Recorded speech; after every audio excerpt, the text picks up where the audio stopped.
Bonsoir à tous et à toutes, bienvenue dans ce nouveau numéro de Flash 24 sur la web TV préférée Aminata 24. On démarre avec l'actualité ivoirienne.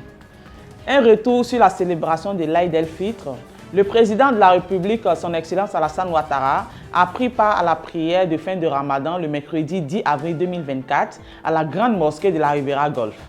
À cette occasion, le chef de l'État a formulé des vœux de paix pour le pays. Au cours de son sermon, l'imam principal a exhorté son auditoire à préserver les acquis du Ramadan et à multiplier les actions en faveur de la paix, de la cohésion et du vivre ensemble en Côte d'Ivoire. Notons que cette prière de fin de Ramadan a marqué le baptême de feu de la nouvelle mosquée de la commune de Makori, où plus de 111 000 fidèles ont fait le déplacement ce jour-là pour célébrer l'Aïd el-Fitr à la mosquée de Mohamed VI d'Abidjan. Qu'Allah agrée toutes nos prières. Le ministère des Transports, dans un communiqué de presse le mardi 9 avril 2024, demande l'information sur les réseaux sociaux, demandant aux entreprises et aux particuliers de s'acquitter de leurs amendes liées aux infractions routières avant la date du 10 avril 2024, au risque de voir leurs véhicules recherchés et mis en fourrière. Le ministère des Transports souligne que le recouvrement des amendes liées aux infractions routières se produit à travers des opérations prévues à cet effet et invite l'ensemble des usagers de la route, notamment les propriétaires et conducteurs de véhicules, à faire preuve de vigilance. Le ministère précise que des recherches sont en cours pour identifier la source de cette note en vue d'engager les procédures judiciaires appropriées. Les propos de M. Tidiane Thiam hier à la mosquée du Plateau lors de la prière de l'Aïd el-Fitr. J'ai consacré 3 mois de ma vie à lever le financement de cette mosquée, financé grâce à un don que j'ai obtenu de Cheikh Mohamed Ben Yazed de Abu Dhabi. J'ai ensuite passé 3 ans à construire cette mosquée que nous avons entièrement édifiée et décorée. C'est la première et unique mosquée que j'ai eu le privilège de construire dans ma vie. Et c'était un vœu très cher pour moi que de pouvoir prier un jour dans cette mosquée. Je veux remercier Allah, Tout-Puissant, tout miséricordieux, de m'avoir accordé cette grâce. Toujours en Côte d'Ivoire, suite à une mortalité suspecte des porcs, le porc nourriture préférée de certains habitants de Yopougon, dans une ferme à Daloa, due à la présence de virus de la peste porcine africaine, le gouvernement a pris des mesures dans l'objectif de circonscrire cette épizootie. Il s'agit notamment de l'interdiction de mouvements de porcs, produits et sous-produits porcins dans le département de Daloa, de l'abattage sanitaire des porcs dans le périmètre des foyers, du nettoyage et désinfection de l'élevage touché, de la surveillance sanitaire renforcée dans les zones à risque.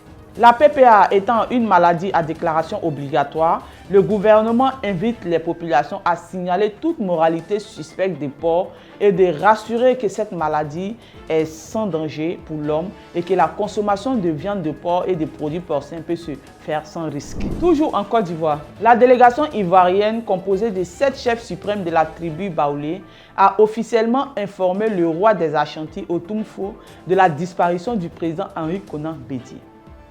Les chefs suprêmes baoulés, dirigés par Nana Atto Yapi III, étaient accompagnés des membres de la famille du président Bédié, du vice-président du PDCI, le ministre Jean-Marie Kakou Gervais et de l'honorable Ndia Marie-Ange, membre de la famille royale et député de Sakasso.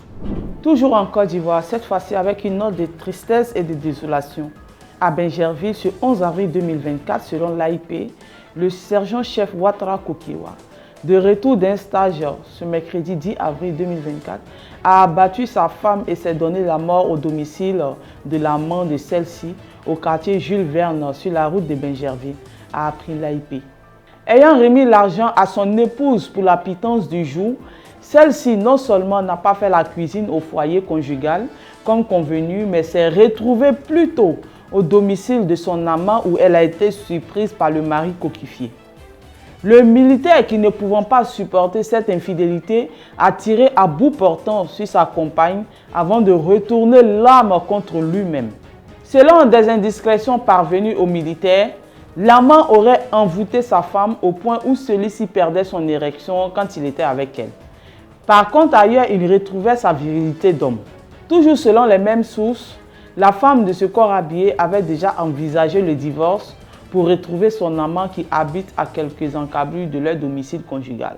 Le président de la transition gabonaise est arrivé à Abidjan ce jeudi 11 avril à l'aéroport international Félix Houphouët-Boigny où il a été accueilli par des officiels ivoiriens. Il a été ensuite reçu en audience en début d'après-midi par le chef de l'État Alassane Ouattara au palais présidentiel du Plateau, le centre des affaires d'Abidjan. Après leur tête-à-tête, un point de presse a été fait. Le général Brice Oligui Nguema a rencontré ce même jour à 17 h la communauté gabonaise résidant à Abidjan au Sofitel Hôtel Ivoire. Au cours de cette entrevue, il a expliqué les enjeux concernant le développement du Gabon. Un tour rapide au Mali. La junte militaire suspend les activités des partis politiques et associations. Une déclaration faite en conférence de presse par le ministre de l'administration territoriale, le colonel Abdoulaye Maïga, le mercredi 10 avril 2024. Notons que la haute autorité de la communication malienne invite les médias, radios, télé, journaux écrits et en ligne d'arrêter toute diffusion et publication des activités des partis politiques et des activités à caractère politique des associations. Waouh, quelle dictature! Information des dernières minutes. L'armée israélienne a confirmé mercredi avoir tué dans une frappe aérienne ciblée les 3 fils d'Ismaël, le chef du Hamas. On termine en football. La Fédération ivoirienne de football a fait fort. Elle a procédé à la remise officielle de bus au club de Ligue 1 et de Ligue 2 ce jeudi 11 avril à son siège à Treichville. Nous espérons que ces bus mettront fin au calvaire de certains clubs. Merci de nous avoir suivis sur la TV Aminata 24. À demain pour un autre flash d'information.